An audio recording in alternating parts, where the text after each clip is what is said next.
The debate continues over how to divide up water from the Colorado River. I wanted to dive deeper and take a closer look at the Hoover Dam and just how crucial it is to our state, our region, and the entire nation.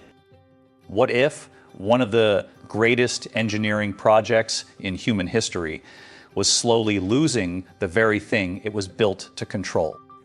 What if the danger wasn't a sudden collapse, not a catastrophic flood, but something far quieter, far slower, and far more difficult to stop? What if the real threat was the water itself disappearing? Because right now, in the American Southwest, something is happening that has taken decades to unfold, yet its impact is becoming impossible to ignore. Water levels are falling, not by inches, not by small seasonal changes, but by massive, measurable amounts. At the center of this story stands Hoover Dam, a structure that has controlled the flow of the Colorado River for generations, a symbol of human engineering, power, control over nature, and behind it lies Lake Mead, once the largest reservoir in the United States, a vast body of water stretching across the desert. But today, that image is changing because Lake Mead is shrinking, and the evidence is visible to anyone who looks. Along the canyon walls, a stark white line wraps around the landscape.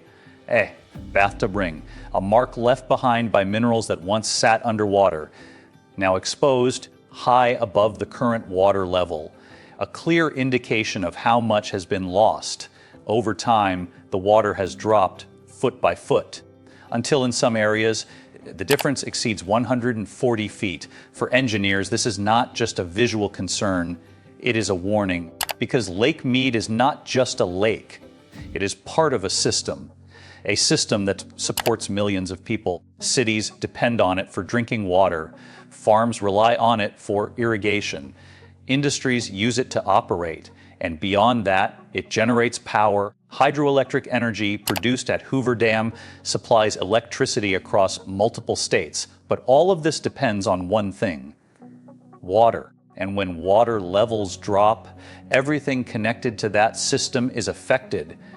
The reasons behind this decline are not simple. They are layered, complex.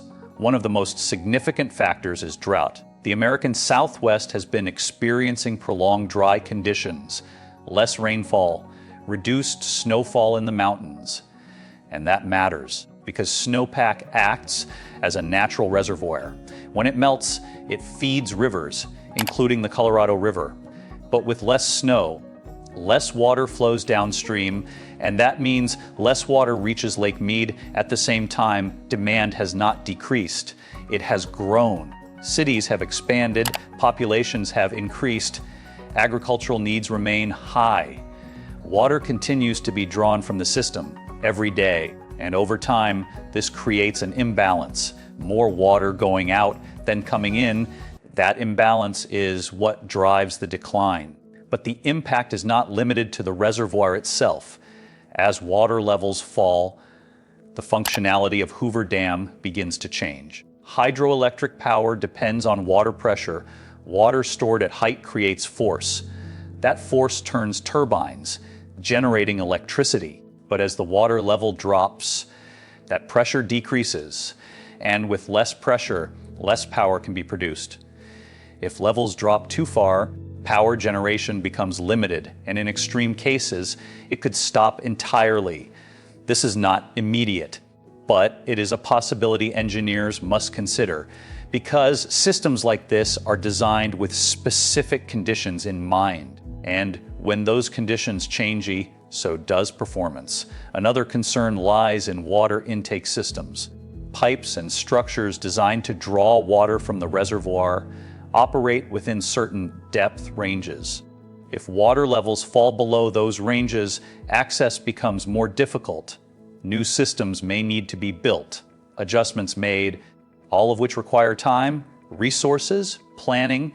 The phrase, Lake Mead vanishing, may sound dramatic, but it reflects a real trend. Not disappearance overnight, but steady decline. And steady decline can be just as serious, because it gives the illusion of time that may not be used effectively Across the region, efforts are being made to address the issue. Water conservation measures are being introduced. Usage limits are being discussed. States that depend on the Colorado River are negotiating how to share reduced resources. But these negotiations are complex because each state has its own needs, its own priorities. And when resources become limited, agreements become more difficult.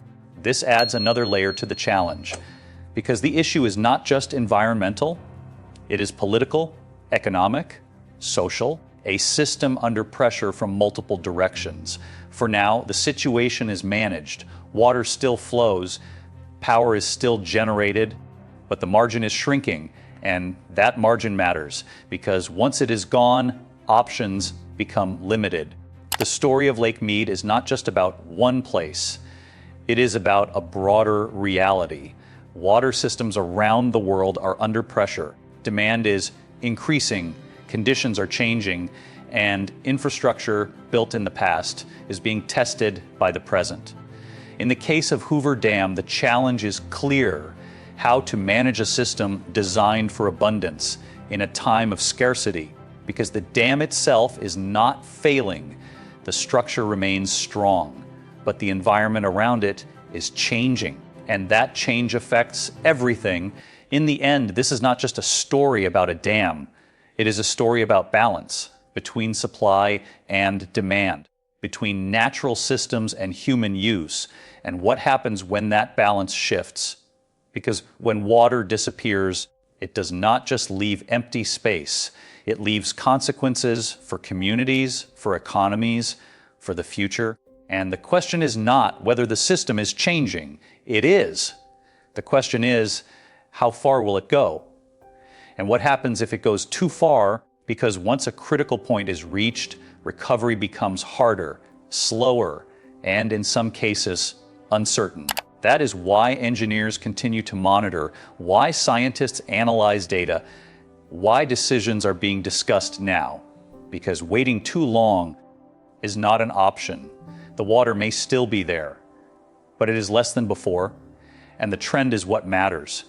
A trend that cannot be ignored. Because in systems like this, slow change can lead to sudden consequences, and by the time those consequences are visible, they may already be difficult to reverse. That is the reality behind the headlines, not immediate collapse, but gradual transformation, a system adjusting to new conditions and forcing everyone connected to it to do the same